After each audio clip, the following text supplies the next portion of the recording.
ሰላም ጤና ይስጥልን እጅጉን የተወደዳችሁና የተከበራችሁ የአዲስ ስፖርት ቤተሰቦቻችን እንደምን አላችሁልን? ከእናንተው ከሆነው ከአዲስ ስፖርት የዩቲዩብ ቻናላችን አዳዲስ ስፖርታዊ ጉዳዮችን ልናካፍላችሁ እነሆ ዳግም ተገናኝተናል። ስለምታደምጡን ቆይታችሁን ከኛ ጋርም ስለምታደርጉ እጅጉን ከልብ አድርገን የምናመሰግን ይሆናል። እንኳን ለ1446ኛው የኢድ አልፈጥር በዓል በሰላም አደረሳችሁ በሰላም አደረሰን ለማለት ወዳለው ለመላው የእስልምና እምነት ተከታዮችም እንኳን ለበዓሉ በሰላም አደረሳችሁ ማለት ፈልጋለሁ። በዛሬ ፕሮግራማችን የተለያዩ ርዕሰ ጉዳዮችን የምናነሳ ነው የሚሆነው ውድ ቤተሰቦቻችን። ከነዚህ መካከል ትናንትና የተደረጉ ጨዋታዎች ያሉ፣ ዛሬም የሚደረጉ ተጠባቂ መርሃ ግብሮች ይኖራሉ። በእንግሊዝ ኤፍኤ ካፕ፣ በስፓኒሽ ላሊጋ እንዲሁ በሌሎችም የአውሮፓ ታላላቅ ሊጎች ዛሬ ጨዋታዎች ይደረጋሉ። ከዛ በተጨማሪ ግን እንዲሁ ትልልቆቹን የአውሮፓ ክለቦች የተመለከቱ ደግሞ እጅግ በርከት ያሉ ስፖርታዊ ጉዳዮች ይነሳሉና እነሱንም በስፋት ወደ እናንተ ማድረሳችንን የምንቀጥል ነው የሚሆነው። ፉአድ ባህሩ ፕሮግራሙን እየመራው ከእናንተ ጋር ቆይታን አደርጋለሁ። እስከ ፕሮግራማችን ፍጻሜ አብራችሁኝ እንድትቆዩ በአክብሮት ነው የምጋብዘው። ሀሳብ አስተያየቶቻችሁን ልታጋሩን ትችላላችሁ። በቀጥታ ከመሸጋገሪያ በኋላ ወደ ፕሮግራማችን ነው የምናመራው። ዛሬ የሚደረጉ ጨዋታዎች አሉ። በአውሮፓ ታላላቅ ሊጎች በተለይ በእንግሊዝ ኤፍኤ ካፕ ዛሬ የሚጠበቁ ሁለት መርሃ ግብሮች ይደረጋሉ። የፕሪሚየር ሊጉ ክለቦች የሆኑት ቦርንመዝ እና ማንቸስተር ሲቲ የሚያደርጉት መርሃ ግብር ዛሬ የሚጠበቅ ጨዋታ ነው። ይሄ ጨዋታ በቫይታሊቲ ስቴዲየም የሚደረግ መርሃ ግብር ነው። ምሽት 12 ሰዓት ከ30 ሲል የሚደረግ ጨዋታ ነው። ቦርንመዝ ማንቸስተር ሲቲን ያስተናግዳል። የአንዶኒ ኢራኦላ ቡድን የፔፕ ጓርዲዮላኑ ማንቸስተር ሲቲን ነው የሚያስተናግደው። ማንቸስተር ሲቲዎች እንግዲህ ከፕሪሚየር ሊጉ የዋንጫ ፉክክር እጅጉን ርቀዋል። ከቻምፒየንስ ሊግ ወጥተዋል። እንዲሁ ደግሞ ከካራባው ካፕም እንግዲህ ውጪ መሆናቸው ይታወሳል። ኒውካስል አሸንፎታል እሱን ዋንጫ። አሁን ላይ ብቸኛ የቀራቸው የዶሜስቲክ ዋንጫ ወይም ደግሞ በሀገራቸው ላይ የሚደረገው ዋንጫ ኤፍኤ ካፕ ነው። እሱን ማሸነፍ እንግዲህ ለማሸነፍ ነው እየሰሩ የሚገኙት። ከዛ በተጨማሪ ደግሞ በክረምቱ የዓለም ክለቦች ዋንጫ ይጠብቃቸዋልና እነዚህን ሁለት ዋንጫዎች ለማሸነፍ እንደሚሰሩ ነው የተጫዋቾቹም አሰልጣኙም ጭምር እየገለጹ የሚገኙት። ከቦርንመዝ እና ከማንቸስተር ሲቲ ጨዋታ ቀደም ብለው ደግሞ ፕሪስተን ኖርዝ ኢንድ እና አስተን ቪላ ጨዋታቸውን የሚያደርጉ ነው የሚሆነው። ይህ ጨዋታ ደግሞ ቀን 9 ሰዓት ከ30 ሲል የሚደረግ መርሃ ግብር ነው። በስፓኒሽ ላሊጋ ዛሬም ጨዋታዎች ቀጥለው ይደረጋሉ። ቀን 9 ሰዓት ላይ ሄታፌ ከቪያሪያል ጋር ይጫወታል። ቀን 11 ሰዓት ከሩብ ሲል ደግሞ ባርሴሎና በሜዳው ካምፕ ኑ ከዢሮና ጋር የሚያደርገው መርሃ ግብር እንዲሁ ይጠበቃል። አትሌቲክ ቤልባኦ በባስክ ምሽት 1 ሰዓት ከ30 ላይ ከኦሳሱና ጋር ይጫወታል። ቫሌንሲያ በኢስታዲዮ ሜስታያ ከማዮርካ ጋር፣ ሪያል ቤቲስ ደግሞ በሜዳቸው ከሲቪያ ጋር የሚያደርጉት ጨዋታ ዛሬ የሚጠበቁ ናቸው። በጣሊያን ሴሪኤ ካግሊያሪ ከሞንዛ፣ ፊዮረንቲና ከአታላንታ፣ ኢንተር ሚላን ከኡዲኒዜና ዛሬ ከሚጠበቁት ጨዋታዎች መካከል ምሽት 3 ሰዓት ከ45 ላይ የሚደረገው በኔፕልስ በዲኤጎ አርማንዶ ማራዶና ስቴዲየም ናፖሊ ከኤሲ ሚላን ጋር የሚያደርጉት መርሃ ግብር ዛሬ ይጠበቃል። በጀርመን ቡንደስሊጋ ፍራይበርግ ከኡኒየን በርሊን፣ ቦሩሲያ ዶርትመንድ ደግሞ በሜዳው ሲግናል ኢዱና ፓርክ ስቴዲየም ከማይንዝ ጋር የሚያደርጉት ጨዋታ ዛሬ የሚጠበቅ መርሃ ግብር እንደሆነ ነው የወጣላቸው መርሃ ግብር የሚያሳየው። በፍሬንች ሊግ 1 ቱሉዝ ከብረስት ጋር ይጫወታል። አንጀርስ ከሬንስ፣ ኦንዤ ከሞንፒየሌ፣ ሊ ሃርቬ ከናንትስ እና ሊል ከሌንስ ጋር ዛሬ የሚያደርጓቸው መርሃ ግብሮች እንደሆኑ ነው የወጣላቸው መርሃ ግብር ውድ ቤተሰቦቻችን የሚያሳዩት። አርሰናልን የተመለከቱ መረጃዎችን ደግሞ ወደ እናንተ እናደርስ። ኢታን ዌኔሪ በቅርቡ ለእንግሊዝ ብሔራዊ ቡድን የመጠራት እድሉ የጊዜ ጉዳይ ነው እየተባለ ይገኛል። ምክንያቱም ተጫዋቹ ከቀድሞ የአርሰናል የቡድን አጋሩ ኦማሪ ሁችሰን ጋር በመሆን ለረጅም ሰዓት ልምምድ እንደሚሰሩና ከልምምድ ቦታው መጨረሻ ላይም እንደሚወጡ ነው እየተገለጸ የሚገኘው። በቅርቡ የእንግሊዝ ብሔራዊ ቡድን ተጫዋች እንደሚሆን በርካቶች ግምታቸውን እየሰጡ ይገኛሉ። ለዋናው ብሔራዊ ቡድን ይጠራል ብለው በርካቶች ያምናሉ። አሁንም በስምምነቱ ላይ እየሰሩ ነው። ፋብሪዚዮ ሮማኖ ስለ አርሰናል የዝውውር ሁኔታ መረጃን እያጋራ ይገኛል። አርሰናል አጥቂና የአማካይ ክፍላቸውን ለማጠናከር እንግዲህ ስራ የበዛበት የክረምት ተጫዋቾች የዝውውር መስኮት እንደሚኖራቸው ይጠበቃል። አርሰናሎች በድጋሚ የፕሪሚየር ሊግን ዋንጫ ሊያጡ ተቃርበዋል። ያለፉት ሁለት የውድድር ዘመናት የሚኬል አርቴታ ቡድን ከፔፕ ጓርዲዮላ ማንቸስተር ሲቲ ቀጥሎ ሁለተኛ ሆኖ አጠናቋል። አሁን ደግሞ የሊጉን ዋንጫ ሳያነሱ ሌላ የውድድር ዘመን ሊያጠናቀቁ ቅርብ ናቸው። አርሰናሎች አሁንም በቻምፒየንስ ሊጉ እየተፎካከሩ ነው። ፋብሪዚዮ ሮማኖ አርሰናል የሪያል ሶሴዳዱን አማካይ ማርቲን ዙቤሜንዲን ለማስፈረም እየሰሩ መሆናቸውን ተናግረዋል። ስፔናዊው አማካይ ወደ ሰሜን ለንደን ለመዘዋወር ከተወሰነ ጊዜ በፊት እንግዲህ ሲያያዝም ቆይቷል። ነገር ግን በቅርቡ ሪያል ማድሪድ የፊርማውን ፉክክር ተቀላቅሏል። የስፔኑ ኃያል ክለብ ፍላጎት ቢኖርም አርሰናሎች ግን እሱን ለማስፈረም ፉክክሩን እየመሩ ነው የሚገኙት ብሏል። ፋብሪዚዮ ሮማኖ ለጊቭ ሚ ስፖርት ፖድካስት ላይ ሲናገር ውይይቱ በማርቲን ዙቤሜንዲ እና በአርሰናል መካከል ቀጥሏል። ከአንድ ዓመት በፊት ከሊቨርፑል ጋር ምን እንደተፈጠረ እናውቃለን። ወደ ሊቨርፑል የመሄድ እድልም ነበረው፣ ነገር ግን በመጨረሻም በሪያል ሶሴዳድ ለመቆየት ወስኗል ሲል የተናገረው። ስለዚህም አርሰናል እስከ ፍጻሜው ድረስ በጣም እየተጠነቀቀ ነው እንግዲህ የሚገኘው። ነገር ግን በተጫዋቹ ላይ ትልቅ ፍላጎት ስላላቸው ማርቲን ዙቤሜንዲን የሚያገኙበት እድልም ከፍተኛ ነው። ከሪያል ማድሪድ ጋር የሚገናኙ ወሬዎች ያሉ። ይህም የሆነው በሻቪ አሎንዞ ምክንያት ይመስለኛል። ሻቪ አሎንዞ የማርቲን ዙቤሜንዲ ትልቅ ደጋፊ ነው። ከአንድ ዓመት በፊት ሻቪ አሎንዞ ባየር ሚኒክን ሊቀላቀል ሲወራ ለዙቤሜንዲ ያለውን አድናቆትም በተወሰነ መልኩ ለባየር ሚኒክ አሳውቆ ነበር። ስለዚህም ተጫዋቹ ምን ያክል እንደሚወደው በማሰብ ስለ ሪያል ማድሪድም ብዙ ወሬዎች የሚነገሩት ለዚህ ይመስለናል። ምክንያቱም ሻቪ አሎንዞ አዲሱ የሪያል ማድሪድ አሰልጣኝ ከሆነ ይህ ሊሆን ይችላል። የዛኔ ዙቤሜንዲ ወደ ሪያል ማድሪድ የሚሄድበት እድልም እየተገለጸ እንደሆነ ነው ዘገባዎች የሚያሳዩት። ዙቤሜንዲ በሱ ቦታ ካሉት ምርጥ ተጫዋቾች አንዱ ነው። ለዚህ ደግሞ ሊቨርፑል ባለፈው ክረምት ሊያስፈርመው የፈለገው አርነ ስሎት የተጫዋቹ አድናቂ ነው። እናም በመሃል ሜዳ ውስጥም እንዲገኝ ፈልጎ ነበር። ነገር ግን ተጫዋቹ በስፔን ለመቆየት ወደ አንፊልድ መሄዱን አልተቀበለውም። አሁን ላይ ሪያል ሶሴዳድን ለመልቀቅ ሀሳቡ ክፍት ነው። ለአዲስ ፈተናም ዝግጁ ሲሆን አርሰናሎች ጥሩ ድል አቅርበውለታል ነው እየተባለም የሚገኘው። አርሰናል በፉልሃሙ ጨዋታ ላይ ኮከቡን በድጋሚ ለማግኘትም ተስፋ እያደረገ ነው። ቡካዮ ሳካ ከጉዳቱ ተመልሶ በሚቀጥለው ሳምንት ፉልሃምን ለመቅጠም ዝግጁ ይሆናል የሚለው ተስፋ እየጨመረ ነው። አርሰናሎች ማክሰኞ በፕሪሚየር ሊግ ፉልሃምን በኤምሬትስ ያስተናግዳሉ። እናም ደግሞ ቡካዮ ሳካ ከዚህ ጨዋታ እንደሚገኝ ተስፋ ያለ ይመስላል።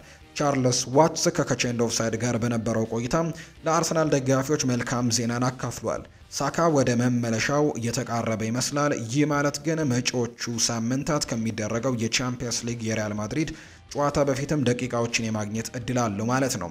በሚቀጥለው ማክሰኞ ምሽት በፉልሃም ጨዋታ ላይ ወደ ጨዋታው ሊመለስ ይችላል የሚለው ተስፋ በአርሰናል እያደገ መጥቷል። የክፍ ተጫዋቹ በዲሴምበር 21 አርሰናል ክሪስታል ፓላስን ባሸነፈበት ጨዋታ ጉዳት ከደረሰበት በኋላ ለወራት ከሜዳ ርቋል። በአርሰናል ብዙ ተናፍቋል። የአርሰናል ደጋፊዎች ሳካን ወደ ሜዳ ተመልሶ ለማየትም ረጅም ጊዜ ሲጠብቁ ቆይተዋል። ነገር ግን ይህ መጠበቅ አሁን ላይ እያበቃ ነው። የእንግሊዙ ኢንተርናሽናል እንግዲህ ወደ ሜዳ ሊመለስም መቃረቡን የሚያሳዩ ዘገባዎች ናቸው እየወጡ የሚገኙት። በዓለም አቀፍ ጨዋታ ጊዜ ከኳስ ጋር ልምምዶችን ሲሰራ የቆየ ሲሆን በሚቀጥለው ሳምንት ከፉልሃም ጋር ለሚደረገው ጨዋታ ስብስብ ውስጥም ለመገኘት ብቁ ይሆናል። አርሰናል ከሳካ ጋር በጣም ጠንቃቃ ይሆናል እና ማክሰኞ ምሽት ደግሞ ይጫወታል የሚለው ውሳኔ ገና ባይታወቅም፣ ነገር ግን በልምምድ ቦታ ላይ ነገሮች በጥሩ ሁኔታ ላይ ከሄዱ ሊጫወት ይችላል የሚል እምነት እንዳላቸው ነው የሚታመነው። ሳካ በቻምፒየንስ ሊግ ሩብ ፍጻሜ ለመጫወት በጣም ፈልጓል። በሰሜን ለንደን በኤፕሪል 8 ከሚደረጉት ጨዋታዎች በፊትም በፉልሃምና በኤቨርተን ጋር በሚኖረው ጨዋታ ጥቂት ደቂቃዎችን ቢያገኝ ለእርሱና ለክለቡ ትልቅ መነቃቃት ነው። የአርሰናል ደጋፊዎች ሳካን ወደ ሜዳ ተመልሶ ለማየትም ብዙ በመጠበቃቸውና አሁንም በመመለሱ ይደሰታሉ ተብሎ ነው የሚታሰበው። ማንቸስተር ዩናይትድን ደግሞ የተመለከቱ መረጃዎችን እናንሳ። አማድ ዲያሎ መቼ ወደ ሜዳ ይመለሳል? የማንቸስተር ዩናይትዱ የፊት መስመር ተጫዋች አማድ ዲያሎ ካጋጠመው ጉዳት በጥሩ ማገገም ላይ መሆኑ ተገልጿል። ኮት ዲቮራዊው የፊት መስመር ተጫዋች አማድ ዲያሎ ከአንድ ወር በፊት ከባድ ጉዳት አጋጥሞት የቀዶ ጥገና ሕክምና ማድረጉ አይዘነጋም። የ22 ዓመቱ የፊት መስመር ተጫዋች አማድ ዲያሎ አሁን ላይ የውድድር ዓመቱ ከመጠናቀቁ በፊት ወደ ሜዳ እንደሚመለስ ነው የተነገረው። ተጫዋቹ ከአንድ ወር በኋላ ወደ ሜዳ ይመለሳል ተብሎ እንደሚጠበቅም ዘገባዎች እያሰፈሩ ይገኛሉ። የማንቸስተር ዩናይትዱ የአካዳሚ ኃላፊ ኒክ ኮክስ በቺዶ ኦቢ ማርቲን ዝውውር ላይ ሀሳቡን ሰጥቷል። አልፎ አልፎ እንደዚህ አይነት አጋጣሚዎችን ታገኛለህ። አርሰናል ድንቅ ክለብ ነው። አሪፍ ፕሮግራም አቅርበው ድንቅ ተጫዋቾችን ያፈራሉ። ነገር ግን በአንድም ሆነ በሌላ ምክንያት ቺዶ ኦቢ ማርቲን እና ቤተሰቡ ለሱ ጥሩ የሆነው ነገር ከአርሰናል ይልቅ እንደሆነ ማንቸስተር ዩናይትድ ተሰምቷቸዋል። እሱ የዴንማርክ ፓስፖርትን ስለያዘ መላው አውሮፓ ለቺዶ ኦቢ ማርቲን ክፍት ነበር። እኛም ደግሞ በወቅቱ ቺዶ ኦቢ ማርቲን ወደ አውሮፓ ሊሄድ መሆኑን በቀላሉ ተገነዘብን። እሱም እንግዲህ ክለባችንን ጎብኝቶ ነበር፣ እናም ሊሄድበት የሚችልበትን ክለብ ለይቶ ነበር።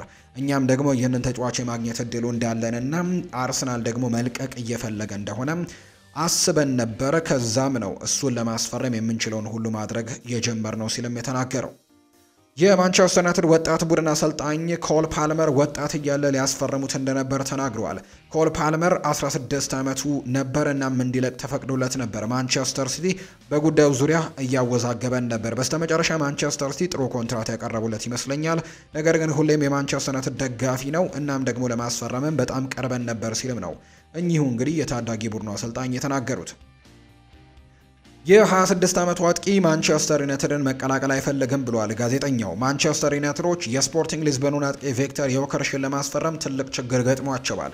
ሩበን አሞሪም ዩናይትድን ከተቀላቀለ በኋላ የስዊድኑን ኢንተርናሽናል ለማስፈረም ስማቸው በተደጋጋሚ ተያይዟል። ቪክተር ዮከርሽ ባሳዩ አስደናቂ የጎል ማስቆጠር ሪከርድ የአንዳንድ የዓለም ታላላቅ ክለቦችን ቀልብ በመሳብ በአሁኑ ጊዜ በገበያ ውስጥም ካሉት ውድ ንብረቶች አንደኛው ነው። ዩናይትድ አጥቂ መስመራቸውን በሚቀጥለው የውድድር ዘመን እንዲመራ በመፈለግ ቪክተር ዮከርሽን ከሚፈልጉት አንዱ ተጫዋች ማድረግም ታውቋል። ሆኖም ግን አጥቂው ዋንጫ የሚያነሳበት ክለብን መቀላቀል ይፈልጋል። እናም ይህ ደግሞ ወደ ማንቸስተር ዩናይትድም እንዳይሄድ ሊያደርገው እንደሚችል ጋዜጠኛው ይናገራል። ጋዜጠኛው ሲናገር ተጫዋቹ ወደ ማንቸስተር ዩናይትድ በክረምቱ የመዘዋወር ፍላጎት እንደሌለው ለፉትቦል ኢንሳይደር ተናግሯል። ራሱን በሚያረጋግጥበት ዋንጫና በሚያገኝበት ክለብ መሄድ ይፈልጋል። ማንቸስተር ዩናይትድ በአሁኑ ሰዓት የት እንደሚገኝ የተመለከተው ነው ይላል አጥቂው። እንግዲህ በክረምቱ ወደ ማንቸስተር ማምራት ምርጫው እንደማይሆን ጭምር ነው ጋዜጠኛው ጨምሮ የተናገረው። ቪክተር ዮከርሽን የሚፈልጉት ክለቦችን ይመለከታል። በእንግሊዝ በታችኛው ዲቪዥን እና በብራይተን ካሳለፈ ጊዜ በኋላ እንግሊዝ ለተጫዋቹ የተሻለ ቦታ ነው ብሎ ካሰበ ወደ እንግሊዝ ይመጣል። ስፖርቲንጎች በ80 ሚሊዮን ዩሮ አካባቢ ሊለቁት ይችላሉ። ነገር ግን እየሰማሁት ያለሁት ወኪሎቹ ያንን ክፍያ ወደ 60 እና 70 ሚሊዮን ዩሮ ዝቅ ለማድረግ እንደሚሞክሩ ነው። ጋዜጠኛው ይቀጥልና ማንቸስተር ዩናይትድ በክረምቱ አዲስ አጥቂ ይፈልጋሉ ያለ ሲሆን የሩበን አሞሪም ቡድን በዚህ የዝውውር ዘመን በራስመስ ሆይሉንድና በጆሹዋ ዝርክዚ ምክንያት የአጥቂ መስመራቸውን ማጠናከር ይፈልጋሉ። ዩናይትዶች በዚህ የውድድር ዘመን በጎል ጉዳይ ላይ ብዙ ታግለዋል። ቪክተር ዮከርሽ ያንን ችግር የሚፈታ ሰው ይሆናል ተብሎ በርካቶች ይጠብቁ ነበር ብለዋል። ጋዜጠኛው ፋብሪዚዮ ሮማኖ ነው ይህንን መረጃም ያጋራው። ማንቸስተር ዩናይትዶች ከጋርናቾ ሽያጭ ለመቀበል ያሰቡት ዋጋ። ዩናይትዶች በሚቀጥለው የዝውውር ገበያ ላይ አሌሃንድሮ ጋርናቾን ለመሸጥ በሩን ለመክፈት ወስኗል።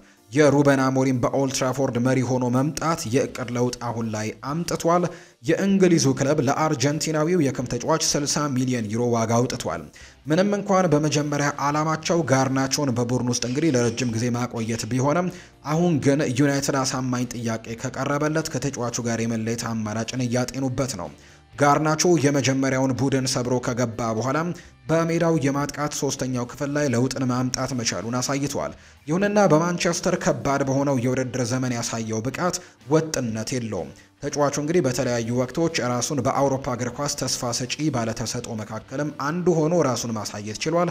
ነገር ግን በክረምት ማንቸስተር ዩናይትድ አሌሃንድሮ ጋርናቾን መሸጥ ይፈልጋል። የ20 ዓመቱ ተጫዋች የመሸጥ ፍላጎት አዲስ ነገር አይደለም። በጥር የዝውውር መስኮት እንደ ናፖሊ፣ ቸልሲ ያሉ ቡድኖችም እሱን ለማስፈረም አስበዋል።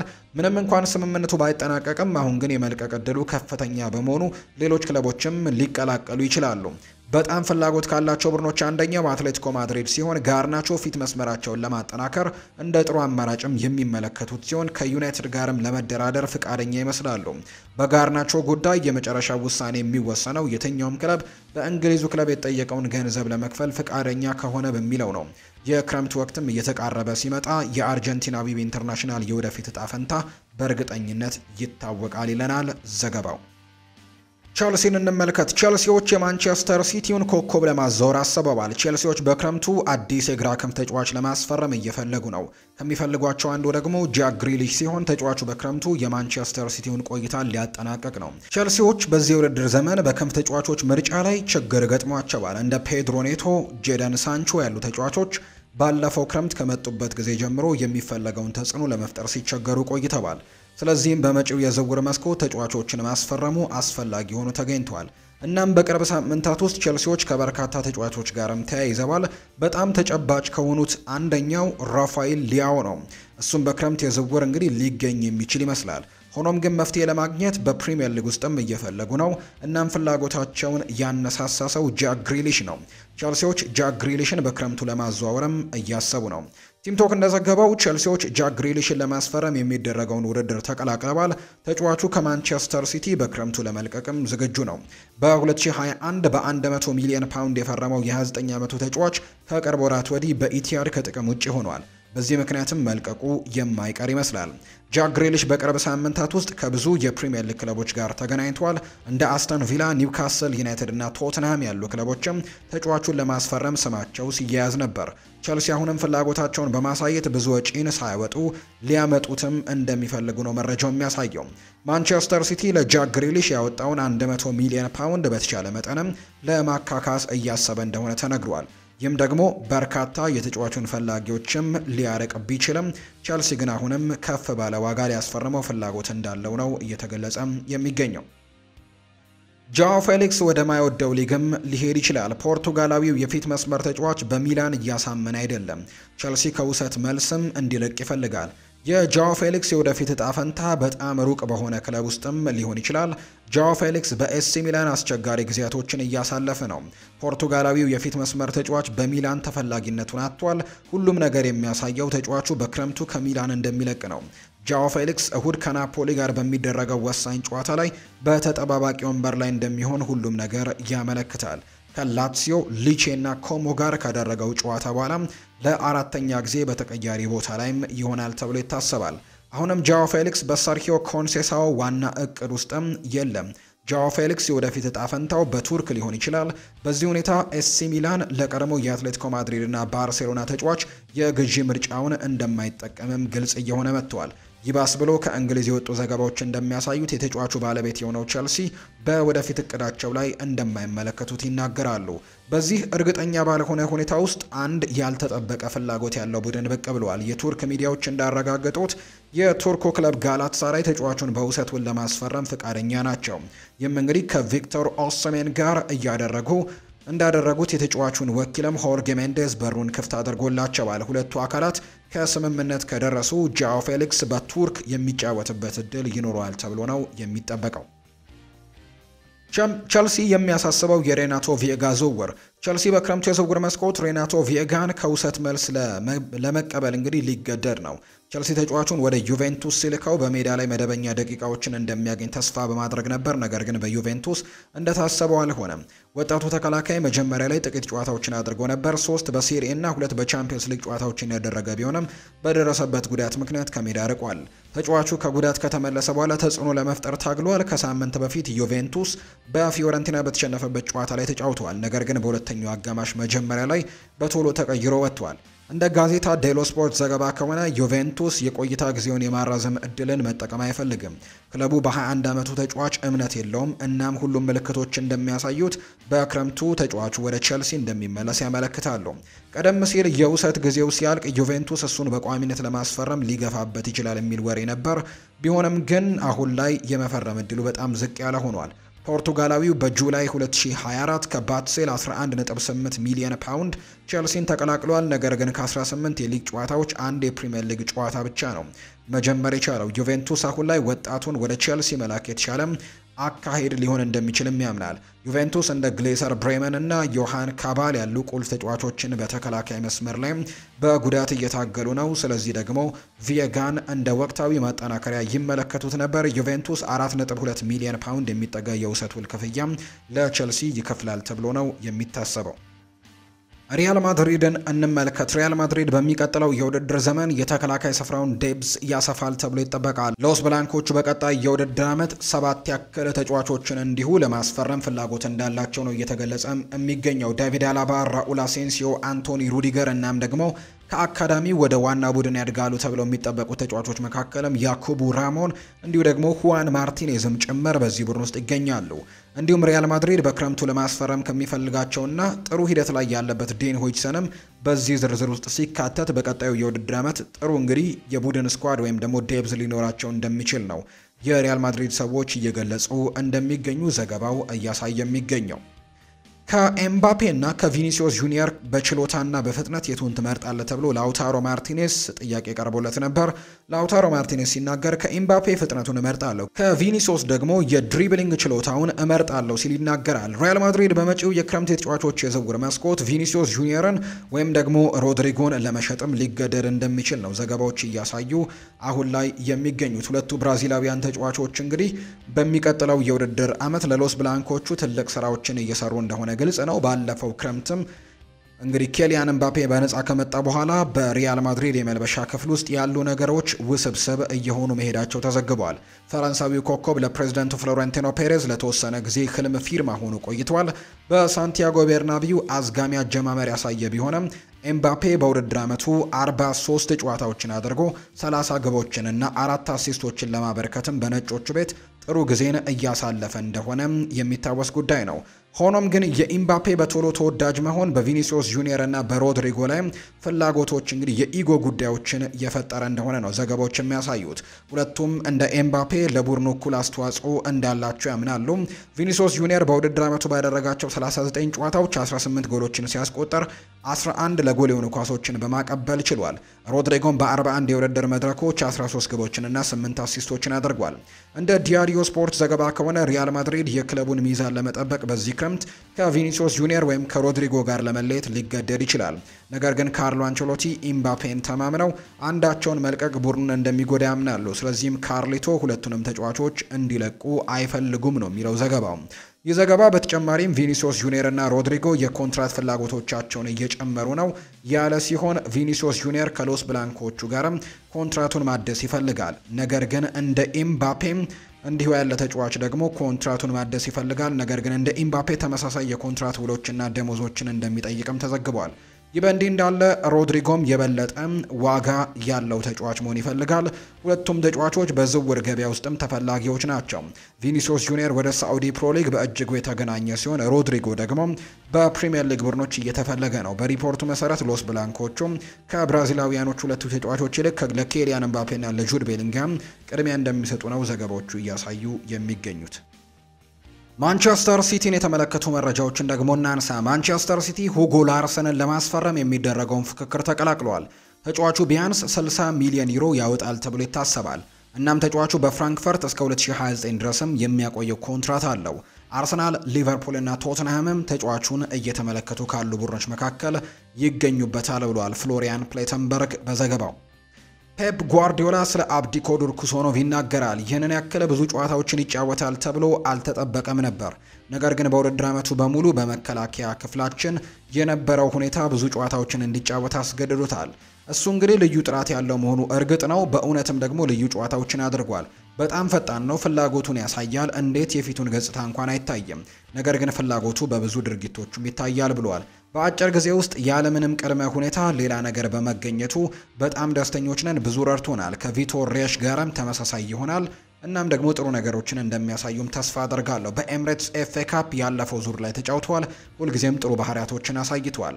እርሱ እንግዲህ እነሱ በጣም ወጣቶች ናቸው። በውድድር ዓመቱ አጋማሽ ላይም አዳዲስ ተጫዋቾች፣ አዲስ ሊግና ሁሉም ነገር ሲኖር መላመድ ቀላል አይደለም። ነገር ግን በጣም ጥሩ ናቸው። በአስተሳሰባቸውና በአካላዊ ብቃታቸውም በጣም አዎንታዊ ናቸው ሲል ጋርዲዮላ ይናገራል። የሮድሪን መመለስ በፍጹም አንቸኩልበትም። ምንም መቸኮል አያስፈልገንም። ያለምንም የጤና ችግር እንዲመለስ የዶክተሮችና የፊዚዮቴራፒስቶችን ምክር እንሰማለን ሲልም ጋርዲዮላ ተናግሯል። ሮድሪ ከማንቸስተር ሲቲ ጋር በክለቦች የዓለም ዋንጫ የመሳተፍ እድሉን በተመለከተ ሲናገርም ተስፋ አደርጋለሁ፣ እመኛለሁ። ነገር ግን ስሙኝ፣ ነገ ይጫወታል ብንል ሊጫወት ይችላል። ነገር ግን አሁንም የተሳሳተ ውሳኔ ነው የሚሆነው ሲል ይናገራል። ዶክተሮቹ የ7 ወር ተኩል ወይንም ደግሞ የ8 ወር ጉዳት ነው ብለውኛል። ይህ ማለት ደግሞ 6 ወር ተኩል ያክል ሆኖታል። ስለዚህም አሁንም ቢሆን ይጎዳል ማለት ነው። በሜዳ ላይ በጣም ጥሩ እየተለማመደ ነው። ነገር ግን ውድድሩ ፈጽሞ የተለየ ነው። ስለዚህ እናያለን ሲል የተናገረው ለሚቀጥለው ዓመት ስለማከናወነው ነገር ምንም አላስብም። በፍጹም ተጫዋቾቹን አውቃቸዋለሁ። እርስ በርስ እንተዋወቃለን። በሚቀጥለው የውድድር ዓመት ደግሞ የሚቀጥል ይሆናል። ለሚቀጥለው የውድድር ዓመት አላስብም። ይልቁንም ለሚቀጥለው ጨዋታ ነው መዘጋጀው። የኤፍኤ ካፕ በጣም ድንቅ ጨዋታ ነው። በዚህም ነው ባለፈው የካራባው ካፕ 4 ተከታታይ ዋንጫዎችን በማሸነፍ በቁም ነገር የወሰድ ነው። ሌላ ሊሆን አይችልም ሲልም የተናገረው ፔፕ ጓርዲዮላ። ባየር ሚኒክ የካናዳ እግር ኳስ ፌዴሬሽንን ሊከስ ነው። የባቫሪያኑ ክለብ የግራ ተከላካዩ አልፎንሶ ዴቪስ የጉልበት ጉዳትን ተከትሎ የሰሜን አሜሪካዊቷን ሀገር እግር ኳስ ፌዴሬሽን መክሰስ መዘጋጀቱን አስታውቋል። የባየር ሚኒኩ ዋና ሊቀመንበር ያን ክሪስቲያን ድሬሰን በትናንትናው ዕለት ለቢልድ ጋዜጣ በካናዳ እግር ኳስ ሙሉ ምርመራ እንዲደረግና ሕጋዊ እርምጃ ለመውሰድም ለመጠየቅ መዘጋጀታቸውን አስታውቋል። አልፎንሶ ዴቪስ በኮንካፋ ኔሽንስ ሊግ የደረጃ ጨዋታ ካናዳ ዩናይትድ ስቴትስን 2-1 ስታሸንፍ በቀኝ እግሩ ላይ ጉዳት ማስተናገዱ የሚታወስ ነው። የአልሂላሉ አሰልጣኝ ሆርግ ሄሱስ የብራዚል ብሔራዊ ቡድንን አሰልጣኝ የሚሆኑበት እድል እንዳለ ይፋ ተደርጓል። የብራዚል ፌዴሬሽን ዋና ምርጫው ካርሎ አንቸሎቲ እንደሆነም ግን ዘገባዎች ያሳያሉ። ብራዚላዊው የሁለት ጊዜ የዓለም ዋንጫ አሸናፊው ሮናልዶ ሎቤስና ዛሪዮ ደሊማ በደቡብ አሜሪካ እግር ኳስ ላይ እንግዲህ መድሎና እንግዲህ ሌሎች የተለያዩ ነገሮችን የማጥፋት የተቋቋመውን ግብረ ኃይልም እንደሚመራ የስፖርቱ አህጉራዊ የበላይ አካል አስታውቋል። ሮናልዶ ሹመቱን ያገኘው የኮሜቦል ፕሬዝዳንት አሌሃንድሮ ዶሚኒጌስ ስለ ብራዚል እግር ኳስ የሰጡትን አወዛጋቢ መግለጫን ተከትሎ በተጠራው የመሪዎች ባለስልጣናት የቀድሞ ተጫዋቾችና የተጫዋቾች ማህበር ተወካዮች ስብሰባ ላይ ነው። ዶሚኒጌስ የብራዚል ክለቦችን ምክንያት ከኮፓ ሊበርታዶሬስ ራሳቸውን ቢያገሉ ውድድሩ ጥሩ አይመጣም ሲሉም ተናግረዋል። ኮሜቦል እንግዲህ በመቃወም ረገድ ቆራጥ እርምጃን እንዲወስድም ከፍተኛ ጫናን ሲያደርግ ቆይተዋል። ከቅርብ ዓመታት ወዲህ ከሜዳ ውጭ በሚደረጉ ጨዋታዎች ላይም በርካታ የብራዚል ተጫዋቾችና ደጋፊዎችም የተለያዩ ኢላማዎች ተደርገውባቸዋል። ከሮናልዶ በተጨማሪ የቀድሞ የፊፋ ዋና ጸሐፊ ፋታማ ሳሞራ እና ደግሞ የፊፍ ፕሮ ደቡብ አሜሪካ ፕሬዝዳንት የቀድሞ የአርጀንቲና ተጫዋች ሰርሂዮ ማርቺ እንግዲህ አካል ሆነዋል ነው እየተባለ የሚገኘው። ኖቲንግሃም ፎረስት በቪክተር ኦስሜን እና በቪክተር ዮከርሽ ላይ ፍላጎት እያሳዩ ነው። ኖቲንግሃም ፎረስት በአሰልጣኝ ኑኖ ኤስፕሬንቶ ስር አስደናቂ የውድድር ዘመንን እያሳለፉ ሲሆን በመጨረሻም ለቻምፒየንስ ሊግ ብቁ ሊሆን ይችላሉ። በአሁኑ ሰዓት በፕሪሚየር ሊጉ 29 ጨዋታዎችን 54 ነጥቦችን በመሰብሰብ በሶስተኛ ደረጃ ላይ ተቀምጠዋል። ባለፈው የውድድር ዓመት ወደ ሻምፒዮንሺፕ ለመውረድ ተቃርበው የነበሩ ሲሆን አሁን ግን በፕሪሚየር ሊጉ የደረጃ ሰንጠረዥ ከመሪዎቹ ተርታ ናቸው። ፎረስት ያለፉትን 2 የሊግ ጨዋታዎች በማሸነፍ በጥሩ አቋም ላይ የሚገኝ ሲሆን የክለቡ ባለቤት ኢቫንጌሎስ ማሪናኪስም በ2025-26 የውድድር ዘመን አስቀድሞ እቅድ አውጥቷል። ምንጮችም እንግዲህ እንደገለጹት ከሆነ ለቲም ቶክ እንደተናገሩት የኖቲንግሃም ፎረስት ባለቤት ማሪናኪስ እጅግ በጣም ከፍተኛ ፍላጎት ያለው ባለቤት ሲሆን ክለቡን ለእንግሊዝና በአውሮፓ ከሚገኙ ትልልቅ ክለቦች መካከልም እንዲሆን ይፈልጋል። ቲም ቶክ እንዳረጋገጠው ኖቲንግሃም ፎረስት ቡድኑ ለቻምፒየንስ ሊግ ካለፈ በክረምቱ የዝውውር መስኮት ትልቅ ጊዜን ለማሳለፍ ፈቃደኛ መሆኑን ተረድቷል። ማሪናኪስ እንግዲህ ገንዘቡን ለማዘጋጀትም ተዘጋጅቷል። ምንጮች ለቲም ቶክ እንዳረጋገጡት ኖቲንግሃም ፎረስት የስፖርቲንግ ሊዝበኑን አጥቂ ቪክተር ዮከርሽን እየተመለከቱ ነው። ፎረስት ለቀጣዩ የውድድር ዘመን ትልቅ 9 ቁጥር ማግኘት ይፈልጋሉ። ክሪስ ውድ በዚህ ሲዝን 18 የፕሪሚየር ሊግ ጎሎችን ለኖቲንግሃም ፎረስት አስቆጥሯል። ነገር ግን ክለቡ እሱን ለመርዳት ከፍተኛ ጥራት ያለው አጥቂ ማምጣት ይፈልጋሉ። ቲም ቶክ ከናፖሊ እስከ የውድድር ዓመቱ መጨረሻ ድረስ በውሰት በጋላታሳራይ የሚገኘው የቪክተር ኦስሜን ሁኔታን እየተመለከቱ ነው። ናፖሊ ቪክተር ኦስሜንን በክረምቱ የዝውውር መስኮትም የመሸጥ ፍላጎት አለው። ኖቲንግሃም ፎረስት ማቲያስ ኩኛህን ይፈልጋል። ፎረስት የቪክተር ዮከርሽንና ኦስሜን አድናቂዎች ቢሆኑም በሚቀጥለው የውድድር ዘመን ግን የአጥቂ ክፍላቸውን ለማጠናከር በሚያደርጉት ጥረት ሌሎች አማራጮችን እየፈለጉ ነው። ቲም ቶክ የወልቭስ አጥቂ ማቲያስ ኩኛህ ቀዮቹ የሚፈልጉት ተጫዋች መሆኑ ታውቋል። የ25 ዓመቱ ብራዚላዊ የ24 ፕሪሚየር ሊግ ጅማሮ እንግዲህ 13 ጎሎችን በማስቆጠር 4 ለጎል የሚሆኑ ኳሶችን አመቻችቶ በማቀበል በዚህ የውድድር ዓመት የወልቭስ ኮከብ ሆኖ መቆየቱ ነው እየተገለጸ አሁን ላይ የሚገኘው። ብራዚላዊው ተከላካይ ማርኪኒሆስ እንግዲህ አሁን ላይ የራፊኒሃ በዚህ ዓመት ባሎንዶር ሽልማትን እንዲያገኝ ደግፎታል። የፓሪስ ሰን ዠርሜኑ የማል ተከላካይ ሁሉም ሰው የቀድሞውን የሊድስ ዩናይትድ ኮከብ አቅም በማየቱ ደስተኛ መሆኑን ተናግሯል። በዓለም ዋንጫ ማጣሪያ ብራዚል ከአርጀንቲና ጋር ካደረገችው ጨዋታ በኋላ ለመገናኛ ብዙሃን የተናገረው ማርኪኒዮስ ራፊኒሃ የማይታመን ብቃት እንዳለውና በሜዳ ውስጥ መሪ እንደሆነ ይናገራል። የባርሴሎናው ኮከብ እስከ ውድድር ዓመቱ መጨረሻ ድረስም እንግዲህ አሁን ላይ እንደሚቆይና በዚህ ዓመትም የባሎንዶር አሸናፊ እንደሚሆን ተስፋ አድርጓል። ማርኪኒዮስ ሲናገር ራፊኒሃ አንድ ክስተት ነው። አሁን ላይ ሁሉም ሰው አቅሙንና ምን ማድረግ እንደሚችልም ሁሉንም አይቷል። አቅሙን በብሔራዊ ቡድን ውስጥም ተመልክተናል። ራፊኒሃ ምን ያክል አስፈላጊ እንደሆነ ሁላችንም እናውቃለን። ሜዳ ላይ ጥረቱን አስተሳሰቡንና አመራሩንም አስቀድመን አይተናል። እሱ በጣም ብልህ ሰው ነው ሲልም ተናግሯል። ራፊኒሃ በመልበሻ ክፍል የተለየ ተጫዋች ነው። ከአሁን ጀምሮ እስከ ውድድር ዘመኑ መጨረሻ ድረስም በተመሳሳይ ደረጃ ከቀጠለ የባሎን ዶር አሸናፊ ለመሆንም ሁሉም ነገር አለው። ነገር ግን ከባርሴሎና ጋር የሚያሳልፈው ጊዜ ወስነዋል። ከሀገሩ ጋርም ስኬታማ እንደሚሆን ተስፋ አደርጋለሁ። ብራዚላዊው የክንፍ መስመር ተጫዋች በዚህ የውድድር ዓመት ለብሉ ግራናዎቹ ባደረገው 42 ጨዋታዎች 27 ጎሎችን አስቆጥሮ 20 አሲስቶችን አድርጓል። እናም ደግሞ ቪኒሲዮስ ጁኒየር፣ ኬሊያን ምባፔ የራፊኒያ ተፎካካሪ ተደርገው ቢታዩም አሁን የሪያል ማድሪድ ሁለቱ ተጫዋቾች ወደ ኋላ ቀርተዋል። መሐመድ ሰላም ከዚህ ፉክክር የወጣ ይመስላል። ስለዚህ ትልቅ እድል ያለው ራፊኒያ ነው። ሪያል ሶሴዳድ ከፕሪሚየር ሊጉ ክለብ ጋር ለመነጋገር ቀጠሮ ይዟል። ሪያል ሶሴዳድ ደካማ የውድድር ዘመንን አሳልፈዋል። በዚህ ምክንያትም በጣም ስራ የበዛበት የክረምት ተጫዋቾች የዝውውር መስኮትም ቢኖራቸውም ምንም አያስደንቅም። አሁን ላይ እያዩት ያለው ዝውውር ቀድሞውኑ በውሰት በቡድናቸው ውስጥም ያለ ተጫዋቾች ነው። እናም ሶሴዳዶች ፍላጎት ተጫዋቹን በሳን ሰባስቲያን በቋሚነት እንዲቆይ ማድረግ ነው።